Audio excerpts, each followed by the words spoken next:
this is not a camping bag. Okay, you're not setting up a tent and hanging out in a minus 20 degree sleeping bag with a heater and all the other crap. This is just the bare minimum that you use to basically keep you from dying.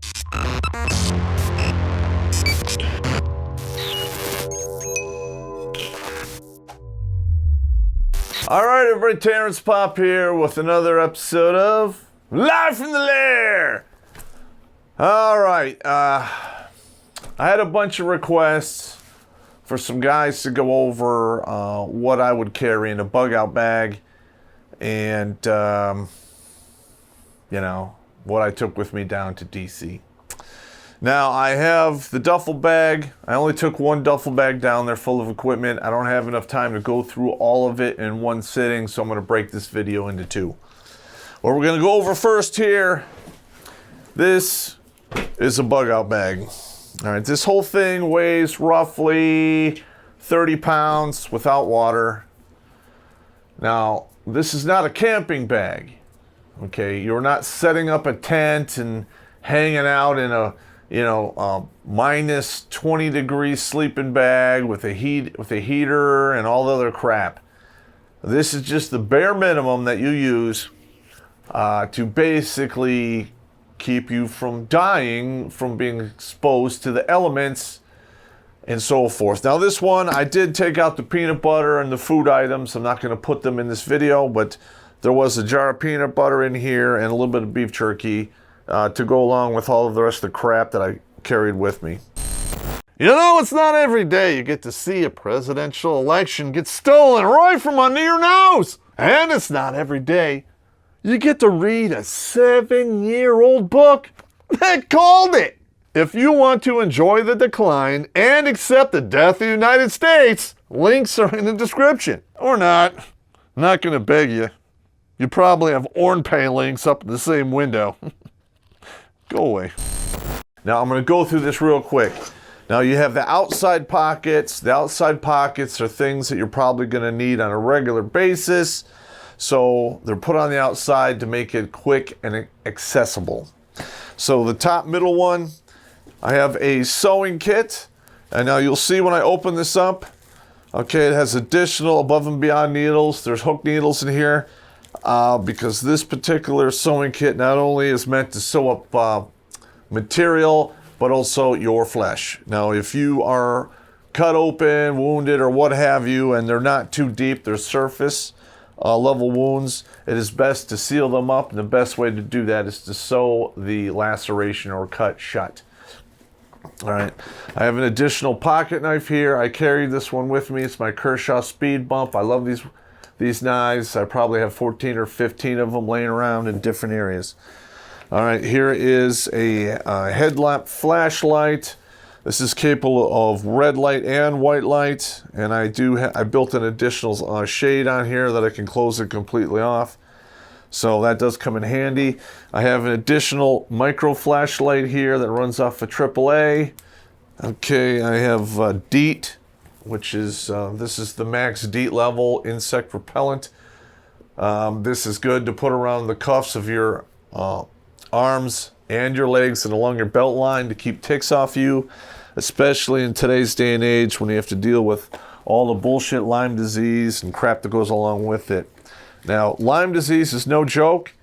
Okay, if you catch it, usually you'll have a bruise ring around a tick bite, and then that goes away and you think you're fine, and then down the road you wind up with severe other issues like joints and cardiovascular problems. So don't fuck around with that. Now here's another thing that most people don't put on their bug out bags.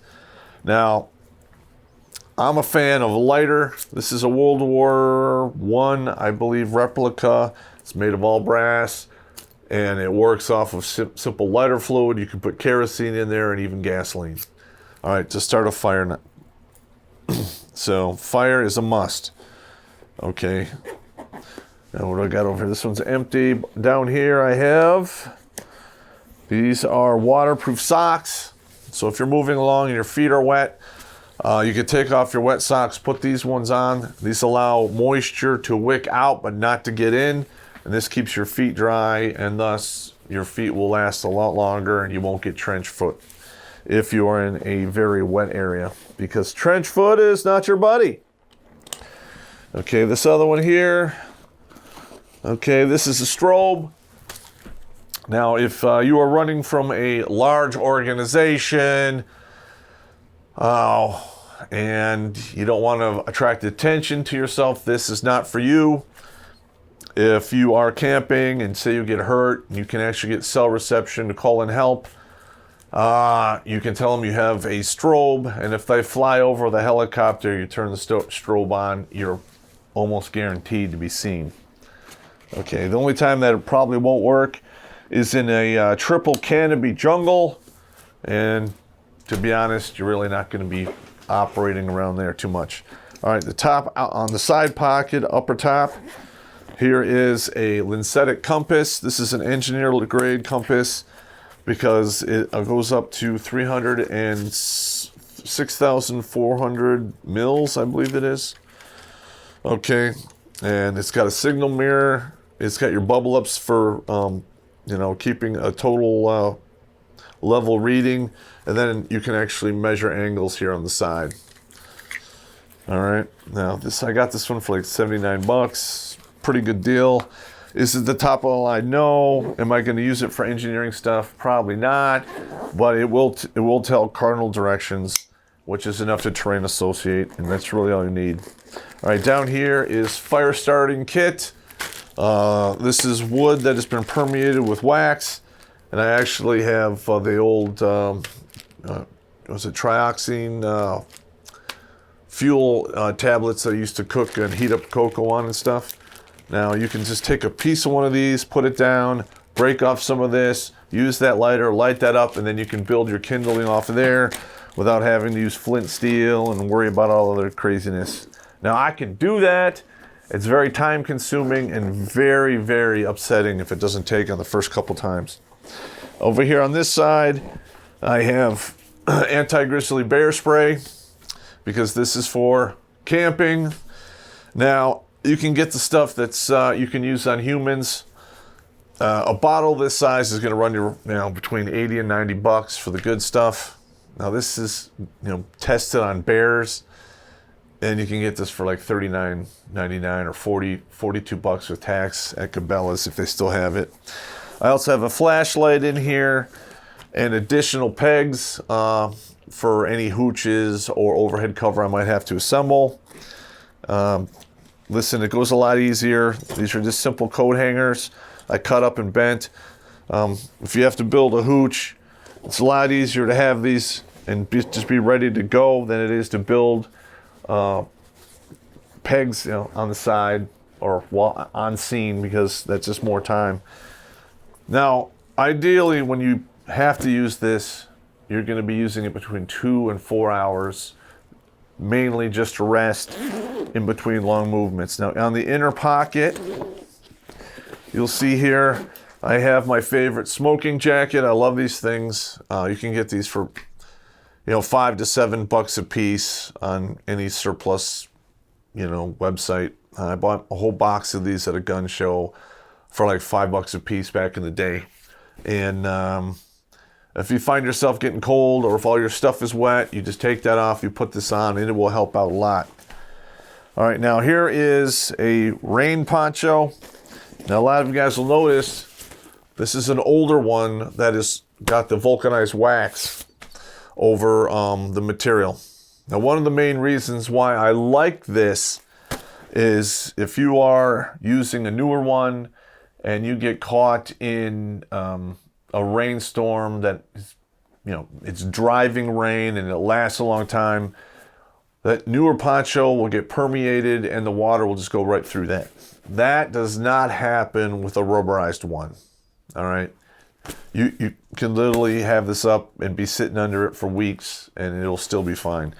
It's a little heavier than the modern ones, but this has been used since the 50s and it works. And I'm a fan of the old school because there's no school like the old school. All right, now here is a hygiene towel. Basically, it rolls up real good. You can hand wash it if you want. I think I got this for like, I think $10 at the PX back in the day. And this here, I think, is one of the greatest creations of the U.S. Army. And this is the old poncho liner. Now, you can use this poncho liner along with the poncho and make a basically a sleeping bag that is good down to roughly 30 degrees. Now, you're not sleeping there for long periods of time. Like I said, 4 hours tops, and this will work just fine with that. Now, above and beyond that, I have an additional piece of equipment that I really do like, and it is a so-called, the company is Heklon Tex, HELIKON-TEX, and this can be a ground mat, a sleeping bag, a poncho / wet weather gear, and hammock undergarment to keep you warm in your hammock. This was roughly, of all the equipment I have here, this is relatively expensive. I believe this one was $129. But if I use this, with this, inside the, basically a rubberized poncho, I would be quite warm going down into basically the teens. All right. Now here I have, these are sport masks that have carbon filters in them. This is more than enough to, keep you working through, basically OC spray, and tear gas and so forth. It'll still get your eyes because there's no eye protection, but that stuff doesn't really burn your eyes for long periods of time like pepper spray does. But this will keep your lungs clear, and it is carbon filtered. I think this cost me like $25. All right, now here is another tarp / piece of equipment that I think is a great thing to have in your kit. Now this is an emergency survival blanket, all-purpose. It's waterproof, windproof, and it reflects heat. So if you are in an extremely cold environment, you can set up all of that and put this around you and you'll be fine. Or you can put this around you, use the rubberized poncho as overhead cover, and so forth. So, I mean, for the most part, that'll keep you warm and toasty. You don't want to stay there all day. Again, 4 hours max. Now, in this pocket here, I have an additional mask for bullshit. And then I have my toiletries, dental floss, toothbrush, toothpaste, shaving kit, which is a little bottle of shaving cream, and like a little 3-blade razor. All right, now, as you can see, this is not rocket science. I always try to use a layering approach, and this 30-pound pack is more than enough to ensure you do not die in the elements, especially if you have the ability to start a fire. Because a lot of times, if you have to build a said hooch, you can build a fire and reflecting wall, and that will actually help you out a lot to keeping you warm. Now, in this bottom pouch here, I know I missed it, I have an emergency combat compression bandage. I have a survival straw, which is good for roughly 300 gallons of water. Okay, if you're drinking 300 gallons, then that's a problem. There's a waterproof case in here, which I have some headphones. I was planning on putting some waxed waterproof matches in here. And here is some additional cordage for setting up said hooch or shelter half if need be. Now, here, last but not least, and this is actually quite important, is you have a little saw. All right, this one's made by Gerber. All right, it's pretty small here. I think this is roughly 8 inches. Opens up. The blade is like 7.5. I've used this hundreds of times to saw up firewood, make tent stakes, and put up, basically cut up reflecting wall stuff. Works like a charm. Comes with an extra blade in here. You can get these for like 30 bucks. Nothing in here is rocket science. Nothing in here is expensive. But, you know, in a pinch, it will come in handy. All right, now that's this half of the video. The other half, I'm going to go through the rest of the duffel bag and show you exactly what I took with me down there for personal protection. And no, it wasn't weapons. It was armor and so forth. So I will talk to you later.